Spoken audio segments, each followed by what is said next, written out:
জমি থেকে এবারে নজর ফেরানো যাক জলে।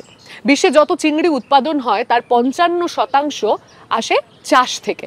ভারত পৃথিবীর অন্যতম বৃহৎ চিংড়ি উৎপাদনকারী দেশ এবং আমাদের দেশের এক বিপুল জনসংখ্যা সরাসরিভাবে চিংড়ি চাষের উপরে নির্ভরশীল। কিন্তু এর মূল্য দিতে হচ্ছে জলাভূমির বাস্তুতন্ত্রকে। চার দেওয়ালের মধ্যে চিংড়ি চাষ করে এই সমস্যার সমাধান করা সম্ভব, কিন্তু তা কিভাবে করা যায়?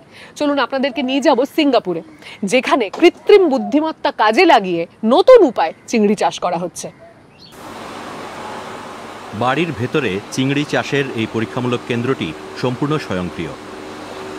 প্রকল্প শুরুর 2 বছর পরে প্রতিষ্ঠাতা জন ডিনারের নেতৃত্বে তারা প্রথমবারের মতো চিংড়ি বিক্রি করছেন। এই বছরের দ্বিতীয় ভাগে আমাদের কাছে এমন 60টি জলাধার থাকবে এবং একটি রোবোটিক যন্ত্র মাঝ বরাবর উপরে থাকবে।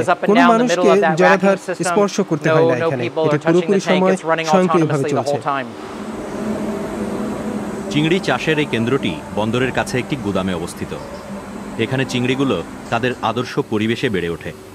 খোলা জায়গার তুলনায় অর্ধেক সময়েই এরা বিক্রির উপযোগী হয়। কৃত্রিম বুদ্ধিমত্তা সম্পন্ন কম্পিউটার পরিস্থিতির ওপর নজর রাখে। জলের তলার ক্যামেরা চিংড়িদের বেড়ে ওঠার দিকে লক্ষ্য রাখে। কৃত্রিম বুদ্ধিমত্তা এইসব তথ্য-উপাত্ত বিশ্লেষণ করে। চিংড়ির আন্তর্জাতিক বাজার দর এরই মধ্যে বেশ প্রতিযোগিতামূলক। তবে এই ব্যবস্থার বেশ কিছু সুবিধাও রয়েছে। পৃথিবীর যে কোনো জায়গায় তা বসানো যায়, এতে সরবরাহ ব্যবস্থার খরচ কমে। ট্যাঙ্কে চাষ করা প্রথম ধাপের চিংড়ি শহরের নিকটবর্তী রেস্তোরাঁয় পাঠানো হচ্ছে। জল থেকে তোলার কয়েক ঘন্টার মধ্যেই ক্রেতারা এই চিংড়ি খেতে পারেন।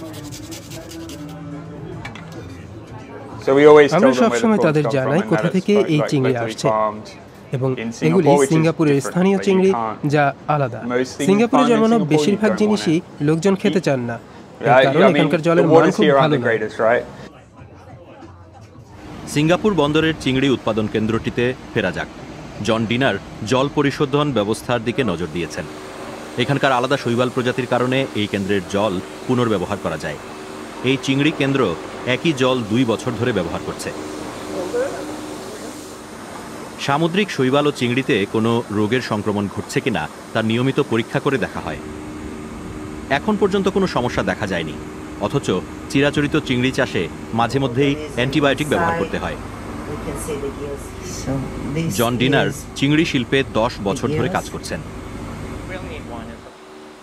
চাষ পদ্ধতির পরিবর্তন কিভাবে করা যায় তা নিয়ে তার ভাবনা ছিল। যেই পদ্ধতিতে খরচ কমার পাশাপাশি পরিবেশের ক্ষতিও কম হবে। কখনো কখনো আমরা চিংড়িদের দেখি তারা বুদবুদের সাথে ভেসে ওঠে, চলে যায়, আবার ভেসে ওঠে। দেখে মনে হয় তারা আনন্দেই আছে।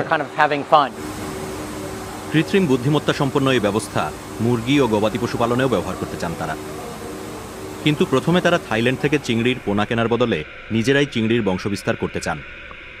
2 প্রতিষ্ঠাতাই মনে করেন এই অ্যাকুয়াকালচার আগামী প্রজন্মের কৃষির সূচনা মাত্র, যেখানে কম্পিউটারই কৃষকের ভূমিকা পালন করবে।